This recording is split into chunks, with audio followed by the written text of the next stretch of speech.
আসলে দেখেন, আল্লাহ তালার বিধান হলো আল্লাহর সৃষ্টির জন্য। হুম, আল্লাহ তালা মানুষকে শুধু সৃষ্টি করে নাই, তিনি সমস্ত সৃষ্টির স্রষ্টা। সেই স্রষ্টার পক্ষ থেকে যে বিধানটা আসে সেটা হলো ব্যালেন্সড এবং হুম, সবার জন্য উপকারী। হুম, আল্লাহ তালার কোরআনের অ্যাড্রেস হচ্ছে ইয়া ইউহান্নাস, হে মানব জাতি। হুম, এটা দিয়ে আল্লাহ তালা কোরআনে অ্যাড্রেস করেছে।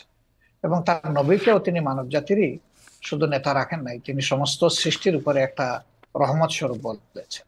তা আমরা সেই আদর্শকে অবশ্যই আমরা লালন করি, ধারণ করি, এবং আমরা বিশ্বাস করি এর মাধ্যমে মানব জাতির কল্যাণ নিহিত এবং মানব জাতি কল্যাণ পাবে। যেমন ধরেন, একজন কমিউনিস্ট পার্টির সদস্য, তিনি বিশ্বাস করেন যে কমিউনিজমের মাধ্যমে মানুষের মুক্তি। যারা সোশ্যালিস্ট তারা মনে করেন সোশ্যালিজম মানুষকে মুক্তি দিতে পারবে, অন্তত অর্থনীতি মুক্তি।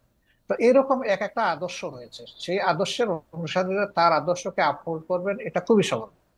আমরাও সেই দিক থেকেই করি। এখন আপনার প্রশ্ন হলো যে এটাকে পাকিস্তান মডেল হবে নাকি অন্য কোনো দেশের মডেল হবে? না, এটা আল্লাহ তালা স্রষ্টা, আর তার মেসেঞ্জার যারা ছিলেন, শুধু মোহাম্মদ সাল্লাহ সাল্লাম না, এর আগেও যারা পয়গম্বর এসেছেন বা প্রফেট সাল্লাহ আলাইহি সাল্লামরা যারা এসেছেন, তারা তাদের যে মডেল, আমরা ওই মডেলটাকেই আমরা অনুসরণ তো করব।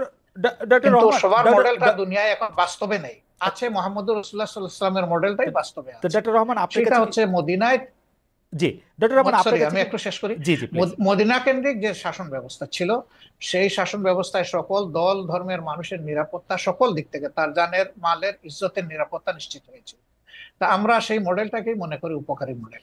ওকে, ডক্টর রহমান আপনার কাছে কি মনে হয় না যে আপনি আহ, আপনি মানে মদিনার পরে এটি আর কোনো দেশে কার্যকর হয়েছে, কোনো একটি মডেল হয়েছে, সেরকম কি আপনার কোনো কিছু একটা মনে হয় যে এইটা আমরা উদাহরণ হিসেবে নিতে পারি কোনো আরব বিশ্বে, কোনো মুসলিম বিশ্বে, কোনো মুসলিম দেখেন, জাহানে? দুইজন মানুষ যেমন হুবহু সমান হয় না, হুম, ঠিক দুইটা সভ্যতা হুবহু সমান আমি পাবো না। হুম, হুম, হয় এর চেয়ে উন্নত হবে, না হয় একটু অবনত হবে।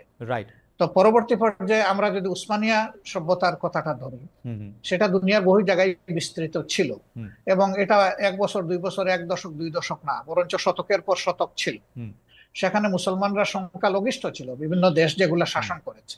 এখনো তার স্মৃতি পাথরগুলা রয়ে গেছে দুনিয়ার বিভিন্ন জায়গায়। তো তারা সেদিন যে নৈতিকতার বলে শাসন করেছিলেন, হুম, মানুষকে সুশাসন উপহার দিয়েছিলেন, এই জন্য মানুষও তাদেরকে এইভাবে মেনে নিয়েছিল। শুধুমাত্র তলোয়ার আর বন্দুকের জুড়ে কিন্তু তাদের এই বিস্তৃতি ঘটেনি, ঘটেছিল তাদের গুণাবলীর কারণ। এবং সেই গুণাবলী তারা কোরআন সুন্নাহর গুণাবলী ধারণ করেছেন বলেই বিশ্বকে তারা শান্তির দিকে নিয়ে যেতে পেরেছিলেন, এবং মানুষও তাদেরকে আনন্দ চিত্তে কোরআন মেনে সুন্নাহর, নিয়েছিল। কোরআন কিন্তু সুন্নাহর, যুগের ব্যবধানে সেখানে যখন কোনো দা, পরিবর্তন বা বিকৃতি আসলো, জি, তখনই মানুষও ক্ষতিগ্রস্ত হলো, এই শাসন ব্যবস্থাও ক্ষতিগ্রস্ত হলো। কোরআন